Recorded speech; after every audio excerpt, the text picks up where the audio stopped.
हम्म, तो मेरा first book है dear bohemian man, which is a collection of 30 love poems and poems from the adolescence of a young girl. So मेरा book में mostly love poems पढ़ने को मिलेगा और जो चेंजेस एक यंग गर्ल गो थ्रू करता है एडोलेसेंस पीरियड में, स्कूल से लेके कॉलेज से लेके यूनिवर्सिटी तक, तो वो वाला, क्योंकि हम लोग as a young girl we go through lots of emotions, right? So जो emotion sometimes sad, sometimes happy, sometimes lonely, sometimes angry, तो ये सब इमोशंस पढ़ने मिलेगा मेरा बुक में, पोइट्री कलेक्शन डियर बोहेमियन में। राइटर्स को राइटर्स या जो भी आदमी क्रिएटिव फील्ड में है, चाहे वो एक्टर हो या फिल्म मेकर हो, अपना जो दिल में फील करता है ना, दिल में जो क्रिएटिव कॉलिंग है, उसको ऑनेस्टली अपना ही रास्ता में करते रहना है। क्योंकि आदमी लोग क्रिटिक अच्छा वाला भी बोलेगा, खराब भी बोलेगा, लेकिन अगर खराब बोला है बोल के डिसहार्टेन नहीं होना चाहिए। और अच्छा बोलने से भी, अच्छा को भी इतना सुन के हाँ हम बेस्ट, वर्ल्ड में बेस्ट है, ऐसे भी फील नहीं करना चाहिए। बहुत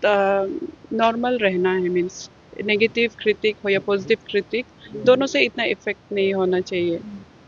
और क्योंकि आप तो एज एन आर्टिस्ट, आप तो आर्ट फर्स्ट एंड फॉरमोस्ट खुद के लिए बनाता है ना, उसका बाद वो दूसरों को दिखाता है। तो दूसरा क्या सोचेगा, दूसरों का क्या डिमांड है, दूसरों का क्या पसंद है, उसको अगर आप सोच के अपना आर्ट बनाएगा तो वो आर्ट तो आपका आर्ट नहीं रहेगा, आपका जो ओरिजिनलिटी नहीं रहेगा। तो आपको वही अपना ट्रू हार्ट से जो फील होता है और आपको लगता है कि ये चीज़ ठीक है, तो उसी में आप क्रिएट कीजिए। और इतना इफेक्ट नहीं होना, चाहे वो फ्रेंड हो या फैमिली मेम्बर्स भी आपको कुछ नेगेटिव वाइब्स दे सकता है, या तो कोई ऑनलाइन में भी कोई ट्रोल कर सकता है। तो ये सब चीज़ को थोड़ा सा माइंड से दूर रखना है और अपना जो पर्सनल जो पीस है उसको मेंटेन करके रखना चाहिए।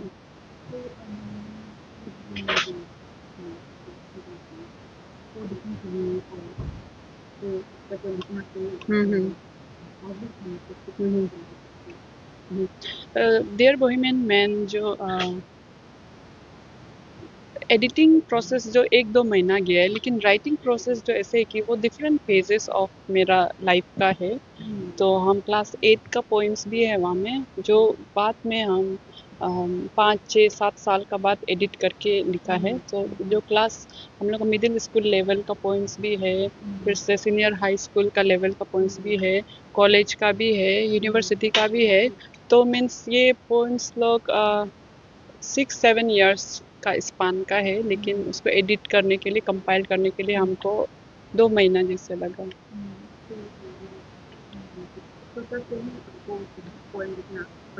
हम्म। हम लोग का फैमिली में सरप्राइजिंगली ऐसा है कि मेरा पापा तो वो है टीचिंग में ही है, वो प्रोफेसर है। तो उसका रीडिंग इतना तो नहीं, लेकिन थोड़ा सा तो रीडिंग करता था वो, स्पेशली नॉन फिक्शन बुक्स करता था। और मम्मी का भी इतना नहीं है। तो सरप्राइजिंगली हमको पता नहीं, शायद हम बहुत अकेला था शायद छोटा में, क्योंकि मेरा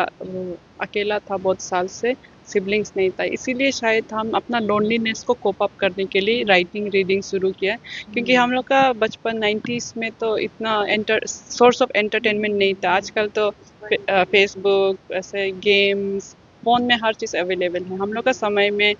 लाइब्रेरी तक भी नहीं था। एक बुक खरीदने के लिए हम लोग फोर्टिगर वो सब में भी हम लोग का जैसे टेक्स्ट बुक्स ही मिलता था, स्टोरी बुक्स बहुत कम मिलता था। तो हम लोग का लाइफ में सोर्स ऑफ एंटरटेनमेंट बहुत कम हो के, शायद इसीलिए हम जो बुक्स को ढूंढ के राइटिंग ये सब खुद को एंटरटेन रखने के लिए और खुद का जो फीलिंग्स है, लोनलीनेस है, उसको शेयर करने के लिए, एक्सप्रेस करने के लिए, शायद ऐसे करके मेरा राइटिंग जर्नी शुरू हुआ। और शुरू हो के बहुत चीज़ हुआ लाइफ में चेंजेस, क्योंकि हम लोग प्रोफेशनल कोर्स कर रहा था, जैसे एपीसीएस एग्ज़ाम के लिए भी प्रिपेयर कर रहा था ना। तो ये सब होके बहुत चीज़ हुआ, इसीलिए थोड़ा लेट हो गया मीन्स ना राइटिंग, क्योंकि राइटिंग के लिए बहुत समय चाहिए। तो हम जो ऐसा था बचपन से, मीन्स हर चीज़ में इंटरेस्ट था, डांसिंग और ये कल्चरल प्रोग्राम्स, राइटिंग, बहुत चीज़ में इंटरेस्ट था और पढ़ाई में भी इंटरेस्टेड था। अभी तो वैसे वो है जॉब कर रहे हैं हम भी as an agriculture development officer और इसमें भी इंटरेस्ट था मीन्स हम साइंस बैकग्राउंड से है तो मीन्स हम जो ऐसे सोचते हैं मेरा फिलोसफी ऑफ लाइफ ऐसे है कि हम लोग लाइफ एक बार ही जीता है ना हम लोग lucky है कि we are born on this wonderful earth. So I want to explore and love every beautiful thing that this world has to offer. And some of my favorite things are poetry, music, movies, reading books, travelling तो जो कुछ भी ना ये जो short life में experience करने मिलेगा या हम कर सकेगा हम वो ट्राई करते हैं तो ये ट्राई का वो ये फिलोसॉफी में हम शायद ये ब्यूटी कॉन्टेस्ट भी ट्राई किया और उसके बाद लिटरेरी ये सब में भी ट्राई किया तो मीन्स अच्छा लगता है ये सब ना मीन्स मिक्स थिंग एक्सपीरियंस करना फर्स्ट ऑफ ऑल राइटर बनने के लिए बहुत स्ट्रॉन्ग आपका डेडिकेशन और डिसिप्लिन होना पड़ेगा क्योंकि राइटिंग जो ऐसे है कि आपको कोई मोटिवेट नहीं करेगा आपका मम्मी आके नहीं बोलेगा कि बेटी पोइट बन जाओ राइटर बन जाओ मम्मी पापा वही बोलेगा कि नौकरी करो डॉक्टर बनो इंजीनियर बनो ना तो बहुत कम आपको फ्रेंड्स भी मिलेगा जो पूछेगा कि तुम्हारा स्टोरी कितना प्रोग्रेस हो गया है तुम्हारा पोइट्री में कितना तुम एडिट कर लिया है ऐसे कोई दोस्त नहीं मिलेगा आपको खुद का ही दोस्त बनना पड़ेगा खुद को ही मोटिवेट करना पड़ेगा तो उसके लिए आपको खुद का फ्रेंड बनना पड़ेगा फर्स्ट और बहुत डिसिप्लिन मेंटेन करना है सुबह में लिखना होगा या तो शाम में या जब भी आपको फ्री टाइम मिलेगा लिखते रहना है और लिखने के बाद बहुत एडिटिंग करना है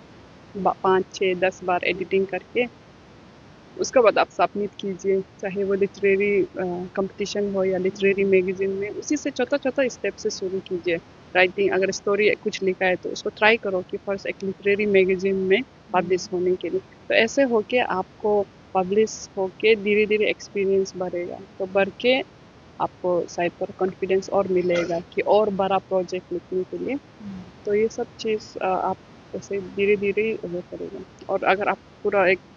मैन्युस्क्रिप्ट खत्म कर लिया बोलने से आप लिटरेरी एजेंट लोग को ईमेल कर सकता है आपका सिनॉप्सिस और सैंपल चैप्टर्स का साथ या तो आप वो कर सकता है खुद भी पब्लिश कर सकता है जर्नल्स हो सब